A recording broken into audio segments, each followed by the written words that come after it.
अस्सलाम वालेकुम दोस्तों, उम्मीद है सब लोग खैरियत होंगे। बात करेंगे ओमान आउटपास के मतलब 15 नवंबर से ओमान से आउटपास के लिए रजिस्ट्रेशन का अमल शुरू हुआ था और आज 14 दिसंबर 2020 सोमवार के दिन तक 41,425 लोगों ने रजिस्ट्रेशन करवा ली है। इसके अलावा बहुत सारी एप्लीकेशन प्रोसेस में है और अभी नए से नए लोग जो हैं यानी मजीद लोग जो हैं वो आउटपास के लिए रजिस्ट्रेशन करवा रहे हैं।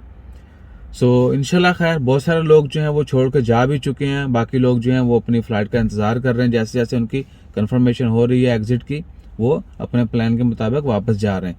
और 31 दिसंबर तक का फ्री टाइम है।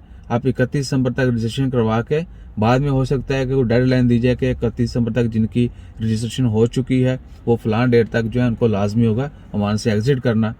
तो ये जो 41,425 हैं मिनिस्ट्री ऑफ लेबर के मुताबिक, इनमें 18,800 लोग ऐसे थे जिनके वर्क परमिट उनके पास थे, यानी वैलिड वर्क परमिट थे, लेकिन वो कह लें कि वो जिस कंपनी में जिस स्पॉन्सर और बाप के साथ थे उनके साथ काम नहीं कर रहे थे, मिनी थे, इलीगल हो गए, उनको ब्लॉक करवा दिया गया या उनके खिलाफ जो है वो कह लें कि आरोपी को कंप्लेन की गई और वो इलीगल हो गए। अब उन्होंने आउटपास के लिए अप्लाई किया और वो वापस जा रहे हैं। इसके अलावा 19,400 वर्कर ऐसे थे जिन्होंने अपनी जॉब छोड़ दी थी, जॉब खत्म हो गई थी, लेकिन वो वापस नहीं गए और इधर उधर काम करना शुरू कर दिया। जबकि 2100 लोग ऐसे थे जिनके पास कोई वर्क परमिट नहीं था। उसके अलावा 945 लोग ऐसे थे जिनके वर्क परमिट कैंसिल कर दिए गए थे, यानी वो ओमान में आए, किसी न किसी वजह से उनका वर्क परमिट कैंसिल कर दिया गया, लेकिन वो वापस नहीं गए। तो मिनिस्ट्री ऑफ लेबर के मुताबिक मजीद डिटेल जो है वो कुछ इस तरह से हैं कि 39,400 लोग जो हैं, 41,425 में से 39,400 लोग ऐसे थे जो ओमान में वर्क वीज़ा के ऊपर इंटर हुए थे, यानी वर्क परमिट के ऊपर इंटर हुए थे, लीगली इंटर हुए थे। जबकि 929 लोग जो आए थे वो विजिट वीज़ा पे आए थे और ओमान से वापस नहीं गए। इसके बाद 308 लोग जो हैं वो रिलेटिव ज्वाइनिंग वीज़ा, आप फैमिली वीज़ा भी कह सकते हैं, फैमिली ज्वाइनिंग वीज़ा या रिलेटिव, हम अपने कज़न को यानी ब्लड रिलेशन जो है उनको भी बुला सकते हैं। तो वो जो लोग थे 308 लोग उन लोगों की तादाद थी। उसके बाद 222 लोग ऐसे थे जो कि फैमिली वीज़ा पे आए थे, 308 लोग रिलेटिव वीज़ा पे आए थे, जबकि 222 लोग फैमिली वीज़ा पे आए थे।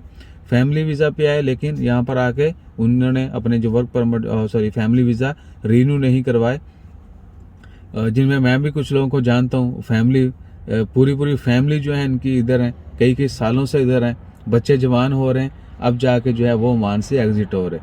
तो उसके बाद 4 स्टूडेंट वीज़ा पे आए थे और 393 लोग जो हैं उनके पास कोई वर्क परमिट नहीं था, वो डंकी के जरिए जो लोग आते हैं वो थे, या यूएई से जो लोग इधर आते हैं।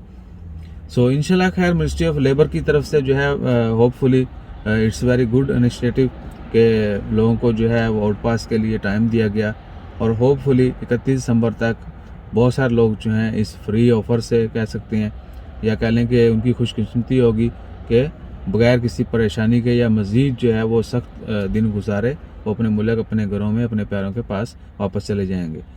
इसके अलावा मज़ीद ख़बरें जानने के लिए आप हमारा चैनल विज़िट करें। पसंद आए तो सब्सक्राइब कीजिएगा, लाइक कीजिएगा, शेयर कीजिएगा। अगर कुछ बुरा लगे तो मेंशन कीजिएगा, will sort out that also. हम उसको कवर करेंगे, उसको कह लें कि बेहतर बनाएंगे। बाकी लितर पोला तुसीं करते रहंदे हो तो सब्सक्राइब करके करोगे तो चलो साडा भी भला हो जाएगा। जज़ाकल्लाह, अल्लाह हाफिज़।